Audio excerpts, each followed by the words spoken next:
Magandang araw mga kagabay, ngayon po May 6, 2025, araw po ng Martes. Binibigyan po tayo ng paalala ng Panginoon na tayo ay magsikap kumilos upang siya'y ating matagpuan sa ating buhay.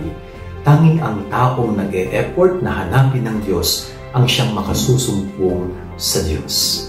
Kaya sana po, bilang mga Katoliko, bilang mga Kristiyano, ganoon din sa mga hindi pa nananampalataya kay Kristo, ay mapagnilay-nilayan natin sa ating sarili na kailangan nating kumilos. Hindi pwedeng tayo'y papatay-patay. Kailangan nating gumawa upang hanapin ang Diyos na siyang bukal ng biyaya sa ating buhay. Yan ang ating gabay aral ngayong maghapon. God bless po sa inyo lahat. Pagpalain kayo ng Panginoon.